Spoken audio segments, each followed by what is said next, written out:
경복궁, 조선 왕조 500년의 역사가 숨쉬는 곳입니다. 광화문을 지나 근정전으로 향하는 길, 수많은 관광객들이 그 웅장함에 감탄하며 사진을 찍습니다. 하지만 대부분의 사람들이 놓치는 것이 있습니다. 바로 우리 발밑, 그리고 눈높이에 서 있는 돌기둥들입니다. 오늘 우리는 그 돌기둥에 숨겨진 놀라운 비밀을 파헤쳐 보겠습니다. 첫째, 돌기둥의 존재. 경복궁 곳곳에는 수많은 돌기둥이 세워져 있습니다. 근정전 월대를 바치고 있는 기둥들, 난간을 지탱하는 작은 돌기둥들, 그리고 건물을 떠받치는 주춧돌들. 언뜻 보면 그저 건축물을 지탱하기 위한 구조물처럼 보입니다. 하지만 가까이 다가가 자세히 살펴보면 놀라운 광경이 펼쳐집니다. 돌기둥 곳곳에 정교하게 새겨진 문양들. 이것은 단순한 장식이 아닙니다. 조선시대 장인들이 돌에 새겨넣은 하늘의 뜻이었습니다.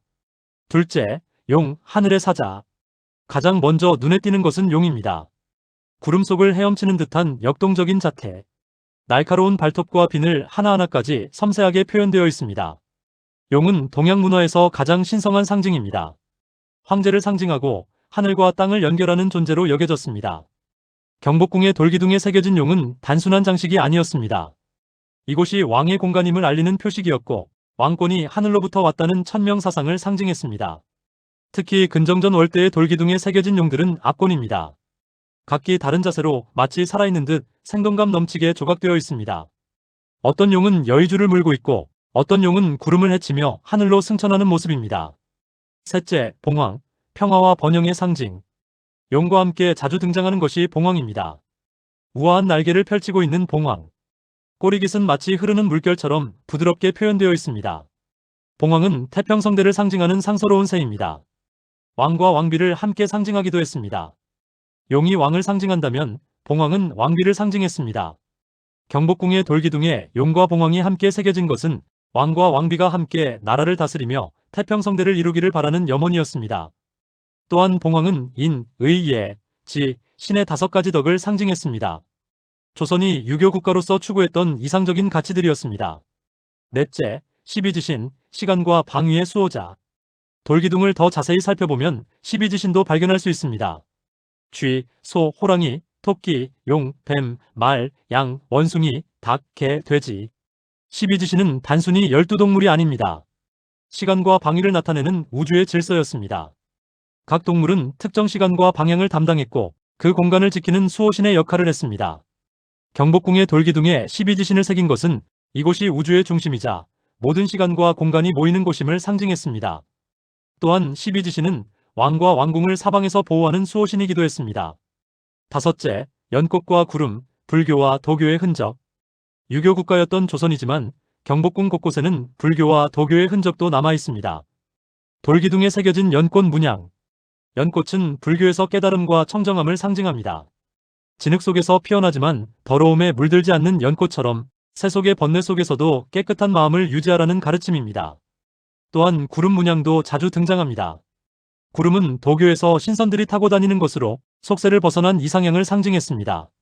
비록 조선은 유교를 국교로 삼았지만 불교와 도교의 문화도 함께 흡수하며 독특한 문화를 만들어냈습니다. 경복궁의 돌기둥은 그러한 문화적 융합의 증거입니다. 여섯째, 숨겨진 메시지. 이 모든 문양들에는 공통된 메시지가 있습니다. 바로 하늘의 뜻입니다. 왕권은 하늘로부터 왔고 왕은 하늘의 뜻을 받들어 백성을 다스려야 한다는 것. 이것이 바로 천명사상입니다. 경복궁의 돌기둥에 새겨진 용, 봉황, 12지신, 연꽃, 구름. 이 모든 것들은 단순한 장식이 아니라 하늘과 땅, 왕과 백성, 우주의 질서를 연결하는 상징이었습니다. 조선의 장인들은 돌에 정을 내리며 이러한 뜻을 새겨 넣었습니다. 한치의 오차도 없이 혼을 담아서. 그들에게 이것은 단순한 작업이 아니라 국가와 왕실의 안녕을 기원하는 신성한 의식이었습니다. 일곱째, 장인의 혼. 조선시대 석공들의 실력은 세계적으로도 인정받을 만큼 뛰어났습니다. 경복궁의 돌기둥 하나를 만들기 위해서는 먼저 적합한 돌을 채석장에서 골라야 했습니다. 그리고 그 무거운 돌을 궁궐까지 옮기는 것도 엄청난 노력이 필요했습니다. 돌을 다듬고 문양을 새기는 과정은 더욱 정교했습니다. 먼저 종이에 밑그림을 그린 후 돌 위에 그 그림을 옮겨 그렸습니다. 그리고 정과 망치를 이용해 조금씩, 아주 조금씩 돌을 깎아냈습니다. 하루에 몇 센티미터 작업하는 것도 어려웠습니다. 한 번의 실수로 돌 전체가 망가질 수도 있었기 때문입니다. 하지만 그들은 포기하지 않았습니다. 몇 달 때로는 몇 년에 걸쳐 한 개의 돌기둥을 완성했습니다. 그렇게 만들어진 작품은 600년이 지난 지금까지도 그 아름다움과 정교함을 자랑하고 있습니다. 여덟째, 시간의 흔적. 경복궁의 돌기둥들은 많은 시련을 겪었습니다. 임진왜란 때 불에 타 무너졌고 일제강점기에는 훼손되고 약탈당했습니다. 한국전쟁의 포화 속에서도 상처를 입었습니다. 하지만 놀랍게도 많은 돌기둥들이 살아남았습니다. 돌이라는 재질의 특성상 불에 강했고 무게 때문에 쉽게 옮기기 어려웠기 때문입니다. 지금 우리가 보는 경복궁의 돌기둥들 중 상당수는 실제로 조선시대에 만들어진 원본입니다. 600년 전 장인들의 손길이 그대로 남아있는 것입니다. 돌기둥의 표면을 자세히 보면 세월의 흔적을 느낄 수 있습니다. 풍화로 인해 조금 닳아진 모서리, 비바람에 씻겨 더욱 부드러워진 표면, 이끼가 낀 자리. 이 모든 것이 시간의 증거입니다. 아홉째, 복원의 노력. 대한민국 정부는 경복궁 복원을 위해 많은 노력을 기울여 왔습니다. 훼손되거나 사라진 돌기둥들을 다시 만들고 원래의 모습을 되찾기 위해 노력했습니다. 하지만 이것은 쉬운 일이 아니었습니다. 조선시대의 기법을 연구하고 당시 사용했던 도구를 재현하고 같은 종류의 돌을 구해야 했습니다. 그리고 무엇보다 중요한 것은 조선시대 장인들의 마음가짐을 이해하는 것이었습니다.